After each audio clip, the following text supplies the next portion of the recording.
This month on Wrestling with Regret, I take a look at some of the biggest storylines, brands, and stables in the history of the sport which were brought back at a later date in a lame attempt to make a buck.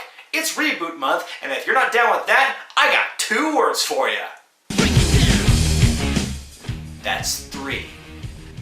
D-Generation X. Few entities represented the WWF's Attitude Era quite like this gang of misfits. Considered one of the best stables in the modern era of wrestling, they pushed the envelope of good taste and decency, all while pushing fans to the merchandise table.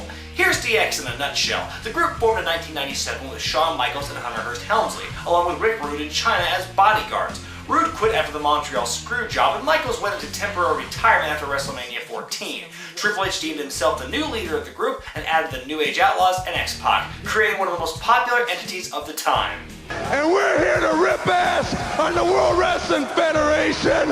Well, you know, they weren't perfect.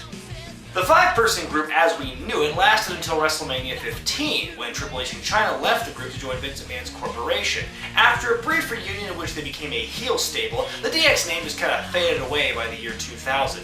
Fast forward to 2006, other than Michaels and Triple H, all the other members of DX are long gone from the company. Though the two weren't a tag team at this point, they did have a common enemy in Vince McMahon and his gang of male cheerleader bodyguards. Don't ask.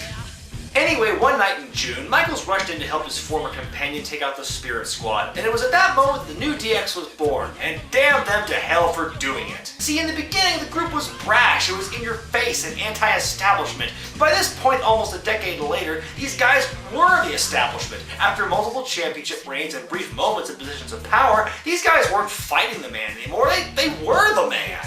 Their opening line had changed as well, and not for the better. I'm not going to bore you with an entire rendition of the Triple H Road Dogg Billy Gunn sing-along, but here's an abridged version of what went on in 2006. Let's get ready to suck it! Okay, yes, I am ready to suck it. Let's go. Yeah, ready to suck it. Woo! If you're not down with that, we only got 2 words for ya! Okay, well, wait. I just told you I was ready to suck it. Then you're telling me, even if I'm not appropriately ready to suck it, I still have to suck it? I mean, come on, DX, you gotta give me some freedom of choice here. I'm not feeling very special right now.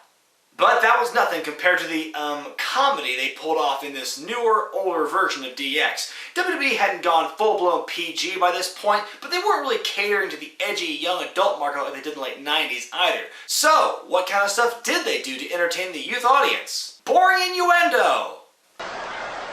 Oh no. Oh no.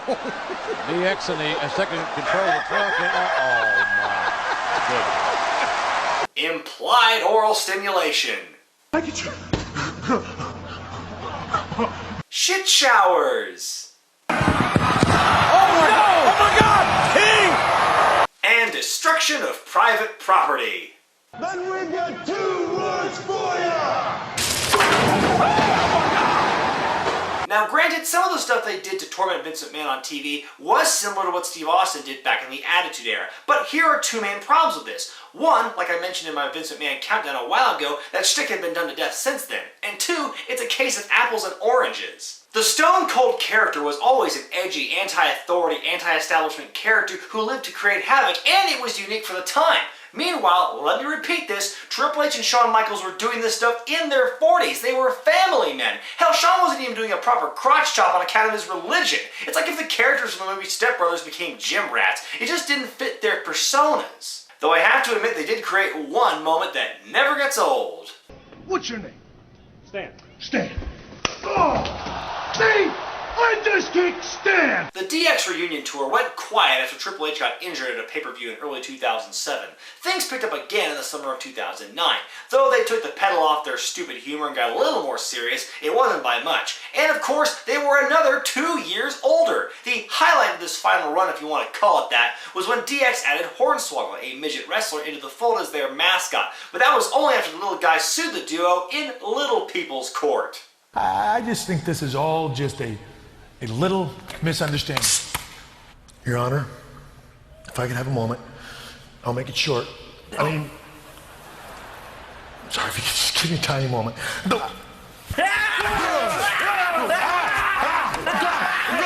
Gugh, I laughed more during the Casey Anthony trial. Oh, what, was I really out of line there?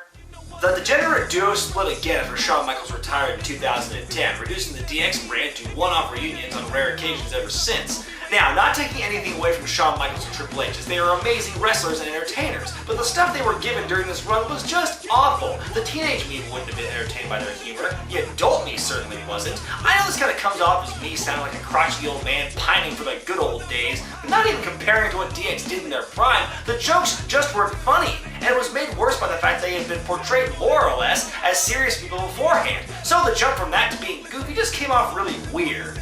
It'd be like if Stone Cold Steve Austin went from being a beer-drinking badass one minute to playing the guitar and hugging people the next. Kumbaya, my lord, kumbaya. Oh, okay, right. Well, he was a heel, so it made sense, and it was kind of funny that way. The DX revival was an easy way for WWE to make a buck off little kids and the adults who still watch the product, and in that respect, it certainly worked. And in the coming weeks, you'll soon find out that DX was not the only nostalgic thing that the E pulled out of their ass to make some money. I'm Brian Zane, and I will see you next week. Generation.